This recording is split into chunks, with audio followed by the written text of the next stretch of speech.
Welcome to the Nightly Rant. I'm Mike. And I'm Torya. This is the show where we talk about the awful things that have happened in our day, the awesome things that have happened in our day, and all the things in between. Thanks for listening, and we truly hope you enjoy.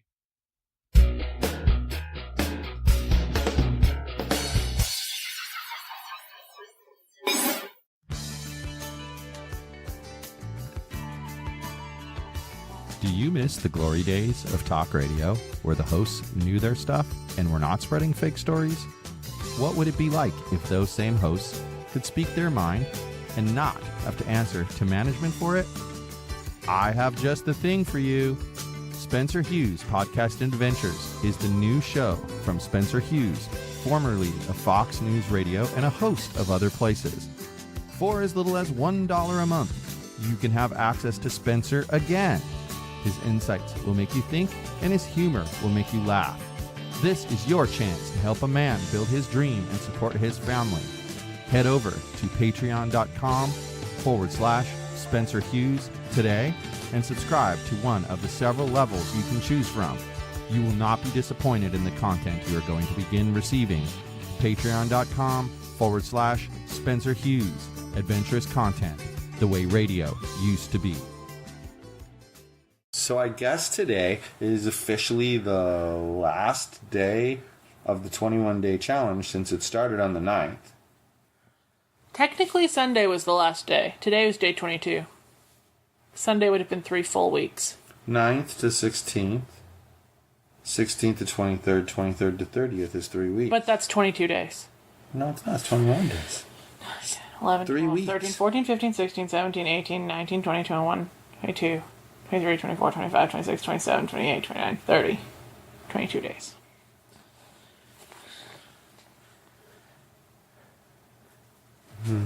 I don't know how that adds up. It's three weeks. A week is 7 days. Because there's 4 Mondays in the 3 weeks you're counting. There's Monday of the first week, Monday of the second week, Monday of the third week, and today. 4 Mondays. That's well, then why. Today doesn't count. It was done yesterday. Exactly. Excuse me? I agree with Yog Dog. You should have just said that. I tried to. Now I can't remember what I wanted to talk. Oh, yes, I remember what I want to talk about now. So, who recalls the saga of the absolute most horrendous, most ridiculous mail carrier on Earth? Who remembers? Well, I do, but I think I'm the only one who's going to answer you. Are you sure you remember? Unfortunately. So tell us about it. What happened? Mail carrier decided that she was the supreme ruler of the entire universe and got to mandate all things mail, and freaked out at you for asking her if you could have your mail. Then caused all sorts of drama with all sorts of people, making it virtually impossible for us to get packages. Then we were sassed by her supervisor. And now here we are with this beautiful day. And that was the best Cliff Notes version Today, I've ever told. I get a call from the apartment manager saying she has a package for me. Great, thanks. I go to look to see what the package it was. And my package says, on the first screen in Amazon, refused shipment. Returning to sender. Your package was refused at delivery. It is being returned to Amazon. You will be refunded for the original shipment within 2 to 3 business days after we receive it. I go inside the item, and it says, customer refused delivery. This is from USPS. Customer refused delivery, did not want. What? I wasn't even here.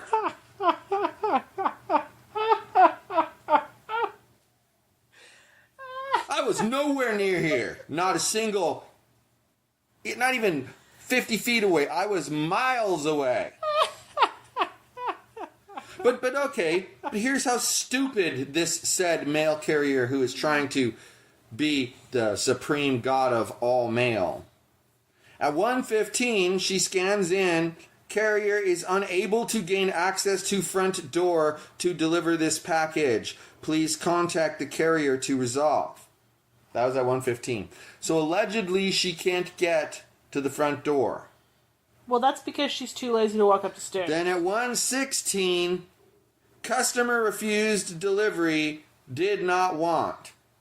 So how does she know I refused delivery and didn't want the package if she was unable to gain access to the front door to deliver the package? Right? Seriously. So okay, I've had about enough of this. I have tried to talk to the supervisors. While most of them were nice, one of them was not. So it makes me wonder, are the ones who were nice actually not so nice behind our back and they were just more professional than the one who's not so nice? Well, it's possible. Though I don't think the one dude was not nice. And then I tried putting in kind of a complaint online. That clearly just goes right to the same damn supervisors. So Right. that got ignored. So now I'm writing a letter to Washington frickin' D.C. Because I've had about enough of this. I can't take this shit any longer. Then we get told today that she's refusing to deliver mail to anyone on the third floor. She's using it as an excuse because she's too lazy to come to the third floor. Yep. There is no other reason for that. What, are you going to be trolling around the third floor on the other side of the building? Come on now. There's no reason for it anyway. I never did know. anything to her. She's got nothing to be afraid of. Oh, I know. I'm so freaking pissed. It's just a ridiculous situation. Trolls are us. It all started today, my conversation with my mother about it, because I was telling her not to mail us any packages. So you told your mom not to mail us anything? Yeah. What did she say? She was like, why? Come here. So you told her the whole story then? Yes. I started my story with, Mom, our mail lady has lost her shit. Well, and so far, every single person I've told the story to, and I've been 100% honest about the story, doesn't see what I did wrong. I mean, the only quote-unquote criticism you've gotten is clarification from past mail carriers that you really shouldn't reach for your mail. Yeah. That's it. But they all said that when they encountered a situation, they were like, no, I need to see your ID and I'll hand you your mail. But Multiple people told you that. But she's gone complete. It's almost like she wanted to find a way to cut part of this building out of her need to walk around, and so she used that as the reason. Because she's one of those people, and we've all worked with people like this, that know the damn rules way too well. And wants to do the least amount of And work they want possible. to do the least amount of work possible, so they use the rules to be in their favor so that they don't have to work. Now, I don't understand this. You know, if we don't work, we don't get paid. Right? So why is it within their power to continually reduce what it is they have to do? Because the government? Here's the thing. Years ago, we had a mail lady that I kept complaining to the post office. She would leave notes in the mailbox saying we weren't home and that she couldn't deliver our packages. And then we would have to go there to pick up the packages. Now, this had nothing to do with any kind of confrontation or anything like that. She did it to all of us in those 4 units. She's just lazy. Okay. In those 4 units, she did it to all of us. And then so some of the neighbors, actually the next door neighbor and I, we were talking about it, and he was like, I was walking in and I saw her put the yellow card in and your front door was open. So I kept an eye on it, and I used to park on the side street. And when I would walk in, I could see her. And she would be writing out the yellow slip, and the door would be open. I'd say, hey, door's wide open. How can you be leaving and nobody was here to pick up the package slip when you haven't even gone to the door? You need to go to the door and knock on the door, and you watch. They'll take the package. So I complained. Well, a bunch of us complained. And she ended up, you want to know what her punishment was? What? They took her off the route and put her behind the counter at the post office. Okay. So then people from the apartment building would complain that she'd remember who they were, and when they would pay for like $20 worth of stamps, and she would accidentally only give them $10 worth of stamps. Special. So really, her punishment was she no longer had to walk around and do a mail route. And she still got to give crappy service behind the desk. Lovely. If I was you guys and I would have seen her behind the counter, I'd been like, no, I'll wait for the next person. Yeah, me too. That's Totally how I was. You did. Yeah. That's how I was. I didn't want to have anything to do with her. That's funny. And see, and that's something that the male people need to enforce. At what business in this world do you know that allows a supervisor to supervise their wife, girlfriend, sister, mother, brother?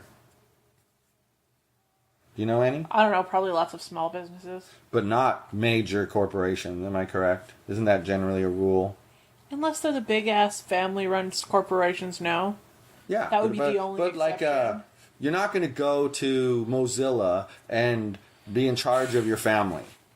It's too big of a company. Or Microsoft. Or Google.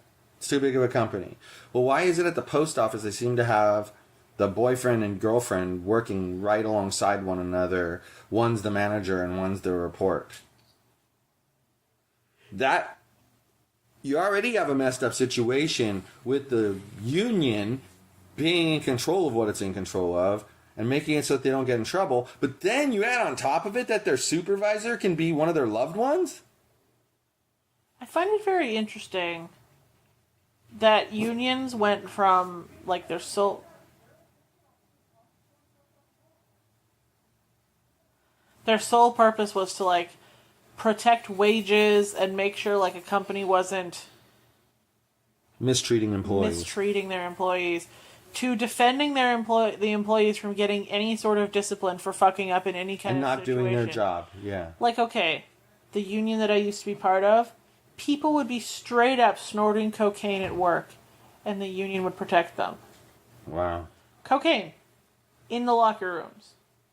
And then they would go out and drive huge ass trucks. Yeah, not high. Not and you know what would happen to them? They would go and they would have to take like a 30-day rehab, and then they'd be right back at work snorting cocaine in the locker rooms and going back out and driving. And as long as they voluntarily went to rehab, nothing bad happened to them. That's just ridiculous. 30-day rehab with pay, I might add. Well, yeah, so why wouldn't you just do whatever you want to do? Exactly. But that's what... It's unfortunate, but that's what unions have become. It's why I wouldn't believe in forcing someone into a union anyway, but it's a big part of why I feel the way I feel about unions. Well, and what else? Because they've become something they didn't intend to be. What else was interesting is I worked 2 summers for the same company. Once as a union employee and once as a non-union employee. The summer I worked as a union employee, as a summer student, completely unskilled, I got paid like $23 an hour. The summer I worked as a non-union employee that I had to take courses to work there, I got paid $15 an hour. Yeah. Isn't that interesting? But you know what I was going to say to you? Is usually when you get a person like your dad who basically worked a union job his entire life, he's going to defend the union for good reason. Because what he got to see was a union that was doing what it was, for the most part, supposed to do the vast majority of the time he was there. He didn't just work a union job. He was the secretary of the union. So, well, that's my point. So yeah. He got to see it actually working the way it's supposed to work. And then there's unions where, like the Postal Workers Union, where they're just there to make sure that you don't get fired. That's their whole role. Well, and he would get the calls in the middle of a night shift to go and be the union rep for this dude and his cocaine. And he would just be like, I have to do this because it's my job as a union person, and he gets all these perks for being a union person. And just be disgusted that this is happening and that he has to share a workplace with that person. Yeah, that's the worst part, I would imagine, is that you know the person and you have to work with them on a regular basis, and there's where you would have to want to draw the line, because you don't want to work with that person, especially when you know they're probably not safe. And that's the thing. That's what I feel like. I feel like the union was put in place, like you said, to make sure that workers were treated fairly, and that includes safety. And the concept of a union is a good one. Right, but when you let the practice of it is when bad. you let it devolve into what it's become, especially with like the Postal Workers Union, you're letting people get off with bad behavior, and then you know what? I feel like you're mistreating those who actually take their job seriously and do a good job. Right. I don't know. I find it frustrating because I really do believe that it would be a helpful concept for some places. And when they first came into practice, unions were a great thing. I mean, they helped big corporations have to pay workers what they were worth and a living wage to work 90 hours a week. Well, okay. You said something really interesting. They made companies pay a wage that the workers were worth. Well, first of all, why should anybody make anybody pay somebody whatever they feel like that person should be paid? But the union is made of the workers. So the union comes in and they petition to be like, we're worth more than this, and they fight for it. And I don't think there's anything wrong with that. But who says they are worth more than that? Like, where's the measuring stick that says, oh, this job's worth $23 an hour when really it's only worth $15 an hour? What makes that difference? Who decides that? That's my point. I don't know. Because what you're basically saying is the employees just all band together so they can bully the employer. That's what you're talking about right there. Well, I think the point of the union was that they all band together so they can stand up for themselves to the employer who's bullying them. But that's not what's going on anymore. They bully the employer. I wasn't talking about it anymore. I was talking about back when the unions were created, when everybody worked for Ford, and were building Model Ts, and working 18 hours a day and being paid like a 1 cent. Like, they had a place then. But they don't have a place anymore in most places. See, I see both sides of the argument because on the one hand you could say, well, let the workers not take the jobs that aren't paying enough money. But what will happen is the employers will get together and essentially without officially unionizing, they'll all work together to make sure that the wages are kept down. That way, eventually, the workers that they're going to work at all are going to have to take a job somewhere. That job's going to pay them $4 an hour instead of $10 an hour, and pretty much everybody's that does the same thing is going to have to take a job at $4 an hour. So it works in the reverse. Right. I think that the answer is somewhere in between the super radical unionization and the super radical letting the owners do whatever they want. The answer is somewhere in between. The only thing is, I still think it has to work the same way. I don't think the government should say, you have to pay them at least $15 an hour. Bad on you. They should let them fight it out. If the workers think they're worth $15 an hour, let them fight it out. Don't go to work until they're getting paid $15 an hour. You know where it would get more comfortable? You're right, is if the government just got their nose right the hell out of everything and let the workers fight for what they think they deserve with the company. Again, it's no different than a free market economy would be. Right. Because now you're having workers band together and go, oh, you want us to take $4 an hour? No, we're worth $10 an hour. So we're not working another minute for you until you pay us $10 an hour. And then they negotiate we're going to stand with the outside company. And we're going to picket. Right. We're going to tell people how horrible you are. And they negotiate with the company and they come to a compromise of $7.50 an hour and everybody is less angry. And it's kind of a numbers game. Like what people in unions count on is their family members to spread the word. Right. And their family members to show support. So it becomes this massive numbers game where geometrically it just grows by a lot and it puts massive pressure. A well-organized union can put massive pressure on even the largest employer. What I don't understand is what you were telling me about the other day, that people who work in grocery stores, typically a minimum wage job, are unionized. And it's not typically a minimum wage job here. 2 years ago, when we were in the Ralph's that was still over there, they were advertising a job, starting pay, $12 an hour. That was 2 years ago. Yeah. Minimum wage was $8 an hour back then, like $8.25, and they were giving $12 because it's a unionized position.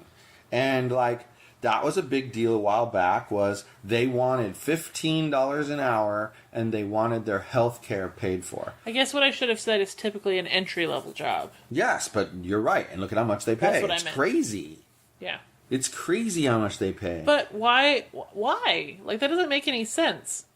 Well, but first of all, does it make a little more sense to you why you see so many people at grocery stores with a badge that says they've been working there for 12 years, 13 years, 14 years? Because normally, let's face it, let's be honest, when you see the person at McDonald's that you know's been there for 20 years, you wonder, like, I know you're only getting paid like $12, $13 an hour. You're not unionized. If you like this kind of work, why don't you go somewhere where they're going to pay you a livable wage instead of trying to take McDonald's and twist their arm and make them pay you a higher wage? Right. Either stop working there or stop complaining about the wage. Those are your two choices. There comes a point where you just need to get the skills if And you get want on a out. better job. Or suck it up and live with And that's what it makes me. Sorry. But that's what makes me wonder is like, why do people like that think that they should be able to change? Oh, I've been here for 15 years. I should get more money. No, McDonald's has always paid this money. Why do you think you're special and you should suddenly get more? You want more? Go somewhere else. This is what we pay. And McDonald's should be allowed to make that decision, and the employee should be allowed to leave if they want to. Neither one should be a problem. Of course, McDonald's should likely continue offering the standard cost of living increases that all because if they businesses don't, eventually do. they'll have no employees. Exactly, but they shouldn't be forced to raise the minimum wage they're paying their employees by $7 in a 6-year period. Like, that's crazy. It's like we canceled our movie pass today. Because I'm telling you, it's just like the bar rescue that we saw where he's yelling at the guy saying it's the bad management. It's bad management. They came out with an idea that, as you said, they expected it to be somewhat popular, and it was immensely popular. Like, way more people signed on. And what they found out was... That's not quite what I said, but they found out was... I want to finish with what you said. What they found out was the more people... They thought that by having more people, they would make more subscription income, and therefore they would do better. But instead, what happened was the more people they had, the less money they made. And I think where they missed their mark in the initial analysis, in a gym, you know how many memberships you need to sell in order to break even and make a profit. And that number is not what you would think. It's not the people you see at the gym all the time. That number needs to include a lot of people who just never show up. Mm-hmm. Because then they're not using the parking spaces, the bathrooms, the lockers, etc. And so you're not at this crazy capacity. But there's a number in the gym industry of percentage that you can count on. So you know that you're going to have, for every 1,000, you're going to have 300, let's say, that never ever show up. They keep paying for their memberships and they never ever show up. Well, from there, you can calculate how much do I need in order to make a profit. Well, these people underestimated that number. They made a premium service that they were originally charging $50 a month for. And dropped it to $9.99. And dropped it to $9.99. Expecting that would make them more money instead of not make them any money. But what it did was it opened their doors to the kind of consumers they didn't want. They wanted people like us that only go maybe to one movie in a month. Or my guess is they wanted, for the $50 a month price, they wanted people who go on a weekly date night. Yeah, because then the $50 a month is worth it, because you're going to spend way more than $50 a month. Let's face it, you are. And then when they dropped it to $9.99, they expected people like us who go to one movie a month. But really, they opened it to the families that have like 8 kids who love to go to the movies every week because it's the only way they entertain their kids. Exactly. Like okay, I could tell you. Like back when I was with her, we had 4 kids. We didn't have a lot of money to go to movies. You'd have bought Movie Pass. At $10 a person, it cost me $60 a month to go to as many movies as I want. We wouldn't have just bought a movie pass. We would have had a Friday night plan that every Friday night we'd go to Chick-fil-A for dinner and we'd go to the movies. Or, whatever. And she'd have had a big purse and you'd have smuggled in all the snacks and it would have been... And it would cost us $60 a month and we could go to... We could go to movies Friday and Saturday if we wanted to. Exactly. And that's what screwed them over. They could go to the movies when they want to. And that's what screwed them over. But it's because they took a premium product and offered it at a family rate. Yep. That's where they made their mistake. If they'd have stayed premium, And then though, the management has to foresee those kind of issues coming up, and they have to react to those things. But they kept holding back. No, my customers deserve better. My customers deserve better. What your customers deserve is for your business to still be in business. Yeah, they should have. When we signed up was right after they dropped to $9.99. Yeah. What they should have done is like a month or two in, been like, "We're so sorry, it's going to be $14.99." Yeah, any new memberships after this are $14.99 or $19.99 or whatever. Or they're sorry, we're going to drop you down. And then some of these controls that they put in place later should have been put in place then. Yeah. Then they'd be in business today. I feel like the decisions were delayed, the management was poor, and I feel like I'm just over it. I don't want... Well, that's just it. You don't want to end up... You try to go to the... Imagine you try to go to the movies. And your movie pass works and mine won't. Or neither of them works. Right. Then what? Or imagine my subscription renewed on August 6th like it was supposed to, and yours renewed on August 10th, and they go out of business August 11th. Yeah, I mean, it's not all the money in the world, but it's $20 but it's because still I'm spending annoying. on something else. Exactly. But then, like, you find these other services, and you're like, oh, look, with couples plan, we can go to a movie twice a month if we pay this much money. For like $15. And I'm like... We don't go that much. We don't even go twice a month. We could get away with the once a month plan and know for sure that we'll go. Twice a month is a stretch. Right. Because let's face it, okay, we have 2 weekends a month where we are just you and me and the dogs. And Mondays and Tuesdays. But we have, but consistently those two, because we would go to movies mostly on weekends. We work during the week. Right. So, weekends. So, we would have to, for sure, go to a movie every single time we don't have the midgets here in order to hit the 2. And here's the problem with that. Alyssa needs to get taken to dance class. I'm not complaining. Mitchell has a soccer tournament. But it's a fact. Mitchell has a soccer tournament. There's another fact. Mitchell has an out-of-town soccer tournament. Another problem. You know, Mitchell has a game and Mom is working. And all of a sudden, 3 months have gone by and we haven't used our movie Exactly. pass. And that's why having just the single item one is probably going to be the best because it's the cheapest. And we can make one movie a month happen. And their model for that will work because really they're only paying a couple of extra dollars for us to see a movie. And they're going to get like 10 people. For every one of us that goes, they're going to get 10 that don't go. And they just made 30 people's extra money right there. Exactly. So they're bound to make money off that deal. And what I like about it the most is you can go to any theater, not just... And I often wondered about that. Like, why didn't they set it up as a limited use debit card? And so the card number is in your name and yours is in your name, mine is in my name. And instead of limiting it to this place, this place, this place, this place, make it a legit debit card with a legit debit card company who's going to get a percentage of the money and have it, it can only be used for movie tickets. Oh, and that card is still active because their membership is still active. And, they already saw a movie today, so we have to decline it. Right. I mean, all of that stuff is built into card processing software now. It'd be so easy. You can set the maximum number of uses in a day to 1. Right. And you're settled. You've now solved the problem. If they can do it for the Greenlit card, they could do it for the movie pass. Yeah. I mean, it blows my mind that they didn't take that approach. And you're gonna hear, before Labor Day, they're gonna be out of business. Well, what we did today is what makes the stock market crash. Discomfort and people getting out now. Well, yeah, because we're not the only ones who've done it, and they're going to crash because they made everybody uncomfortable. Not only that, they weren't smart enough to make their membership that, it's not prorated. When you cancel, you're done. Because now they still owe us movie time. Right. And if we wanted to, we could go to a movie every day from now until the thing expires. August 6th. And know that we didn't pay an extra penny for it. And then you could go for 4 more days after that. That's crazy. Yep. So I don't know. I think that... I think tomorrow night's our night if we're going to go, though.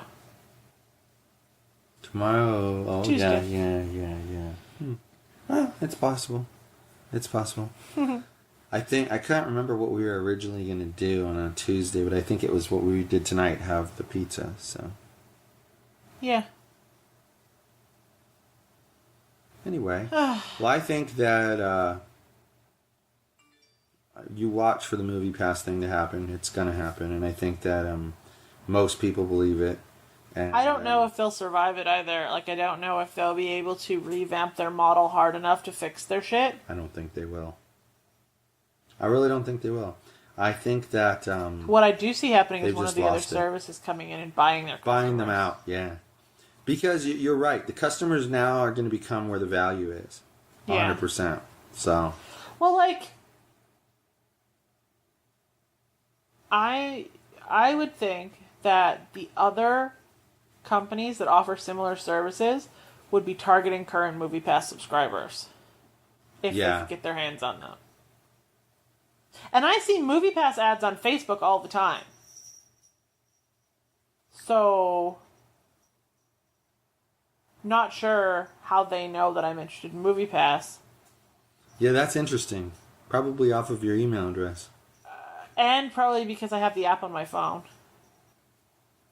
And I have Facebook on my phone. And we all know that Facebook collects all the data from all the things everywhere. Yeah. But you'd think if MoviePass uses that information to advertise to me, which is, FYI, very fucking stupid since I have MoviePass on my phone. Yeah. Maybe that's where they wasted some of their money. So you were right. What? Tournaments are 18th and 19th and 25th and 26th. You said the last 2 weekends in August. Well, I guess it's not really the last. Well, it's the last 2 weekends before Labor Day weekend. But you were right. So that means that, well, I'll have to talk to Cheryl about Odie going with Val. Just talk directly to Val. Yeah, about Odie going with Val. I feel bad, though. I would like to be able to be there to meet all the go peoples. to this September. Do we have to go all the way to Pasadena? That's where this one is in Pasadena. I've never been to Pasadena. I know. Is it exciting? No. Okay. It's not. It's old. I like old things. I mean, in a way, where the Orange Street Fair is, kind of reminds me of Pasadena. Also, I'll like Pasadena, because I like where the Orange Street Fair is. Yeah, you'll like it. It's like little old houses and little antique shops. It makes my geriatric soul very happy. I know. I know. I hear you. Well, I'm sweltering. I'm also sweltering, and the cat is starting to sweat. We need to get out of this studio. Well, I guess that's been enough ranting for the night. I guess we had a lot to talk about today. Of course. Good night. Good night, everyone. Hasta la bye-bye, Yogi. Hi everyone, this is Mike, and I truly hope you enjoyed this show. You're able to subscribe to this show on iTunes, Google Play, and Stitcher so as to never miss an episode. If by chance you did miss an episode here or there, you can catch up on all shows, past and present, by heading over to yogispodcastnetwork.com/TNR show. Thanks for listening.